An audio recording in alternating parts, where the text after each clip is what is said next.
Thank you. Welcome, everyone.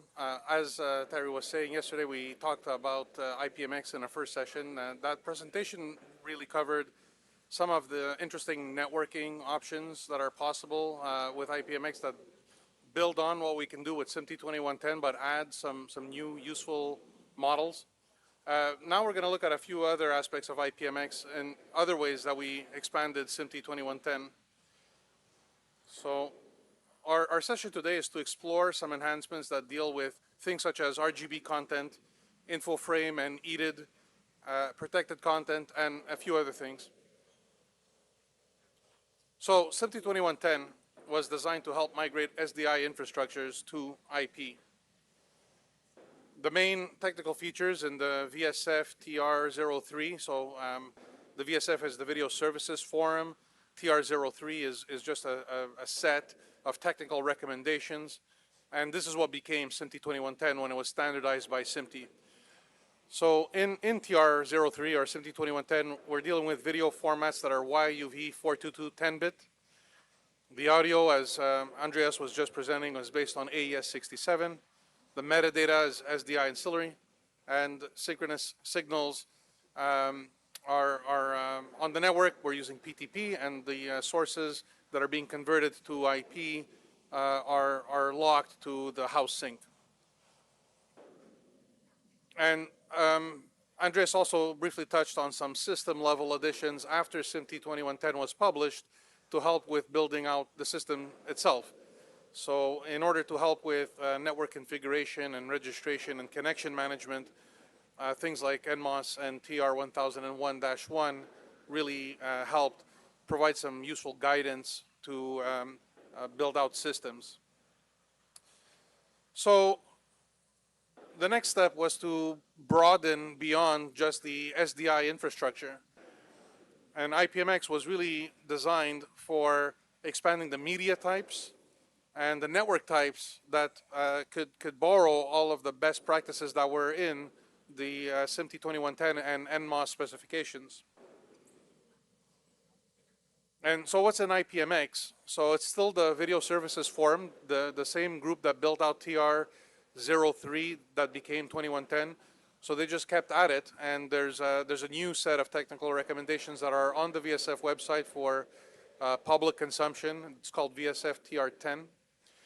And this deals with adding new video formats, or not adding them, but rather making it mandatory to support these things. In SMPTE of course, you can use 444 media or RGB media, but it's not mandatory. And what ended up happening is a lot of SMPTE products were just built with YUV 422 support. With Ipmx, it's now mandatory to also support these other formats to help increase equipment interoperability and support for these modes. The audio is still based on AES23.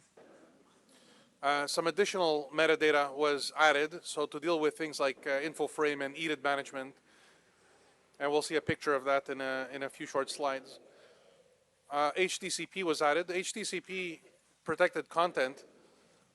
There's already a very good standardized explanation by the DCP LLC for how to do HTCP on IP, but what the VSF added was a key exchange mechanism so that all equipment types from different brands could do the HTCP key exchange in a common way.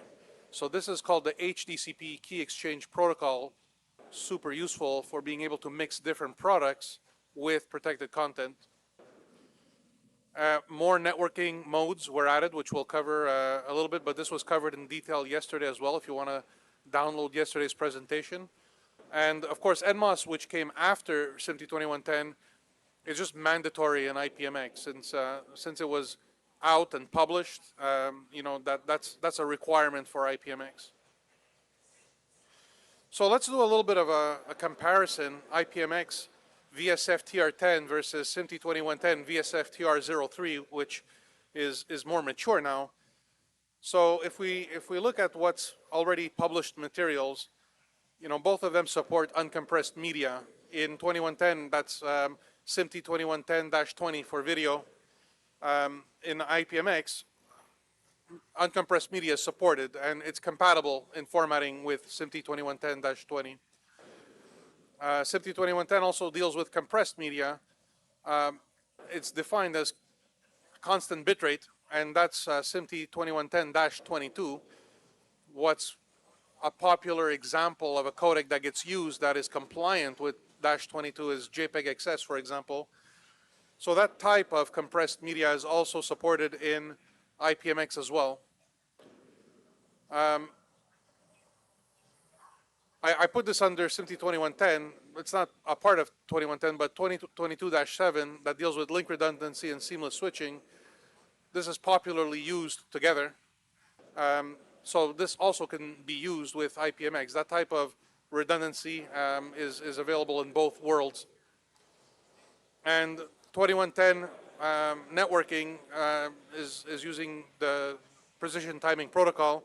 And there are two methods of doing this with IPMX. There's the 2110 method, and there's an additional method that was introduced with IPMX to add a simplified method of building a synchronized network.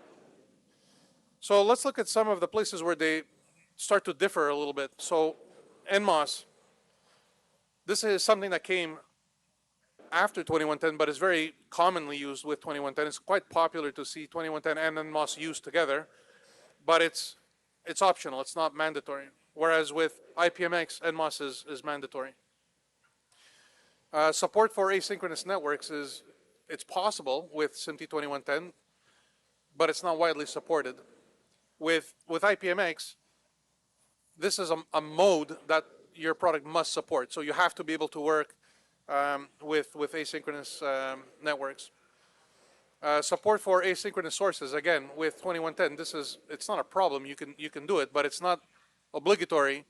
So there are some products that are expecting all of the SDI inputs into an IPMX, into a SMPTE 2110 encoder to be already synchronized to the house sync. And the job of the encoder at that point is to maintain the sync.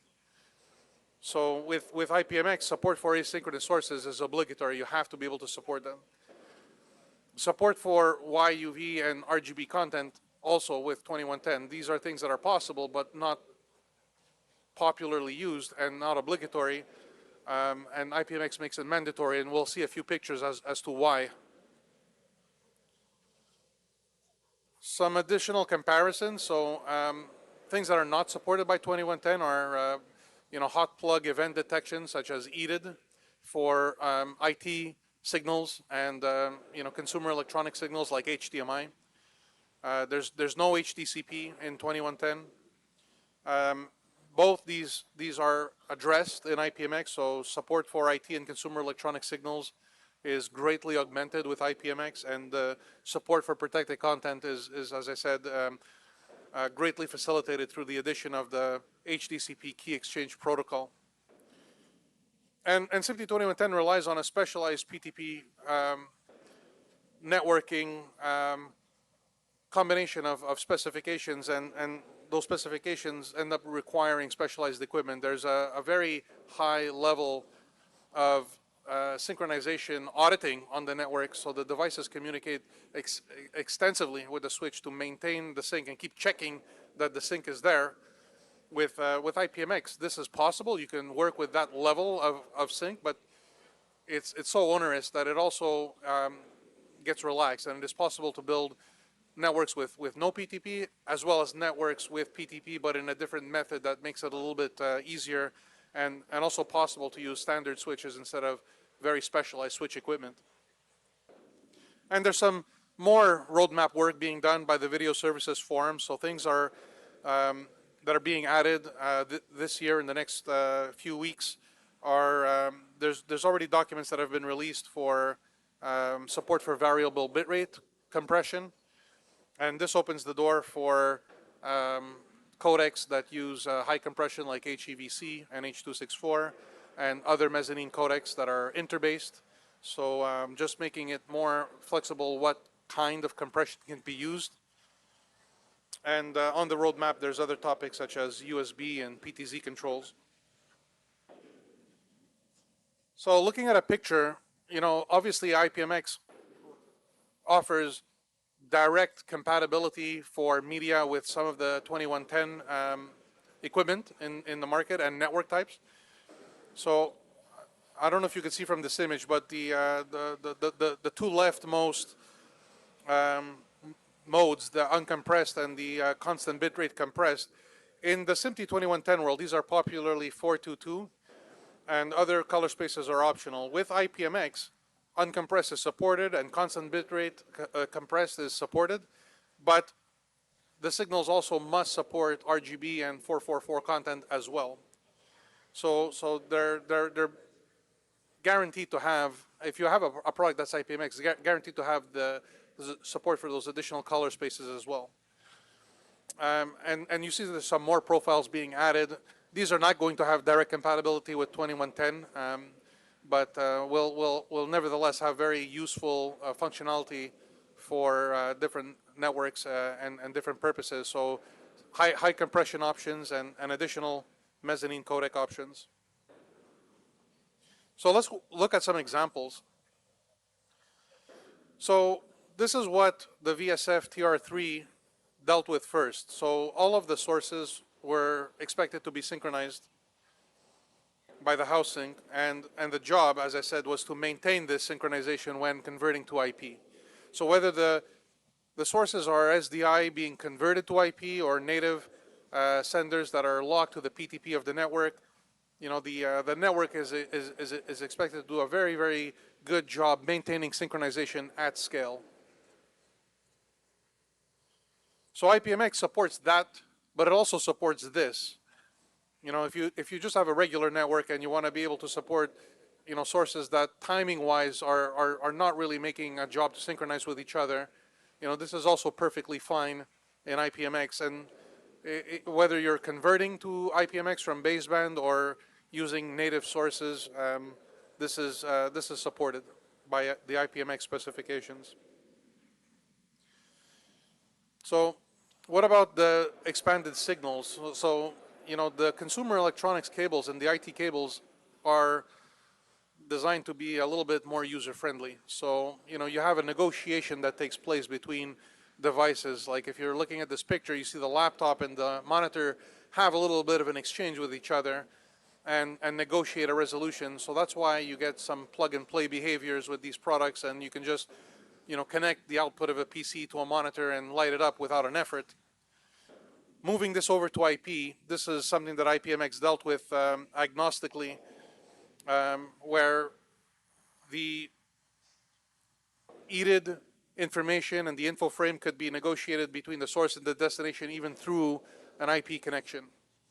So it is possible to use programmable EDIDs or to negotiate EDID links through a network from a source to a destination.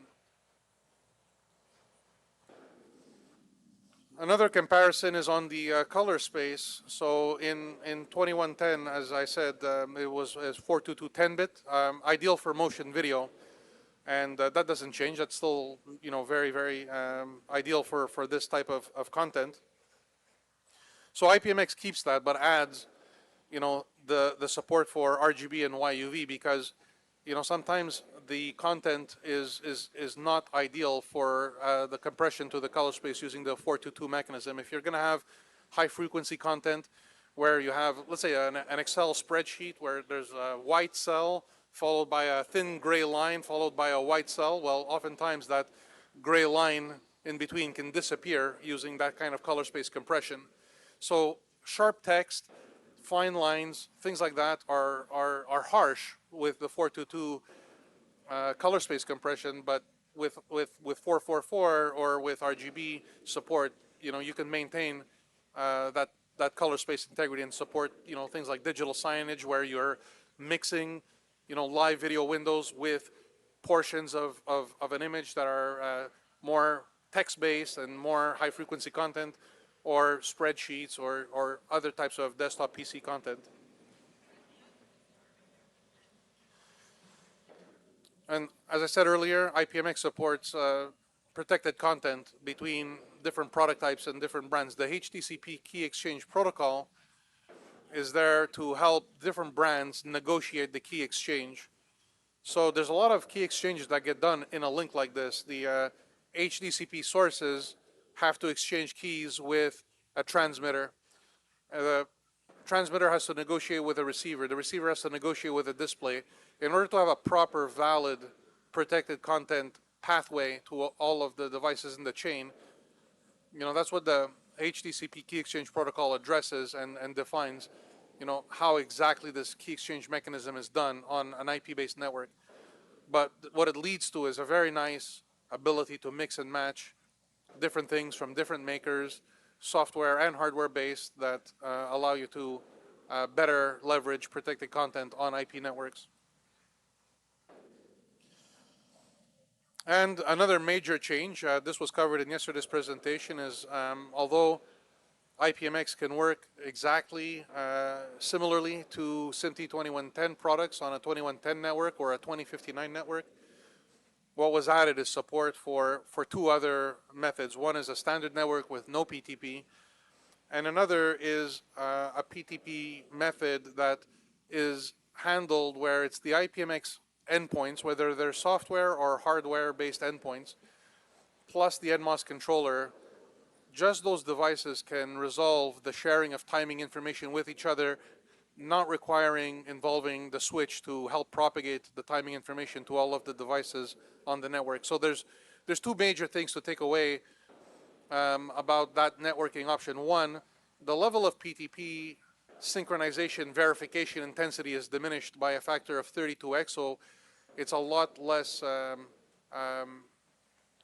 required to have specialized switch equipment to maintain the PTP this way. And the second major thing is that the devices themselves and the NMOS controller that share the timing information, the switch doesn't need to be involved in that process, and it allows for a much wider selection of switches to build a synchronized environment.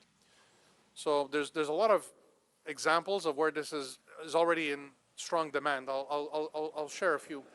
Think of a rental and staging. These guys want synchronization in their application. They're going to be dealing with not only SDI sources but some HDMI sources, so they have that problem. Ipmx helps with that. But they're also going to be erecting a system for 15 days. Building a 2110 network for a 15-day event isn't anyone's favorite thing to do. It's a quite involved mission for a temporary event, especially if it's not a huge scale event. So there's a lot of demand for building a synchronized network, but not necessarily the 2110 way. Just make it easier on us, and so Ipmx was designed to help with that as well. So again, you put Ipmx equipment on a 2110 network, it'll behave like the other 2110 products in that more strict and sharply tuned environment, and handle huge synchronized networks at scale with thousands of devices. But if you're building something small with just 100 or 200 devices, the Ipmx method of doing PTP might be really worthwhile investigating. It might be a lot easier to set up and probably a lot cheaper as well. So that's it. That was a brief intro to Ipmx, and there's lots of materials on the VSF website under TR10, AMWA website for NMOS. AIMS has materials that link to all of these things as well. And just ask Tina if you would like access to some of these materials from this pavilion as well.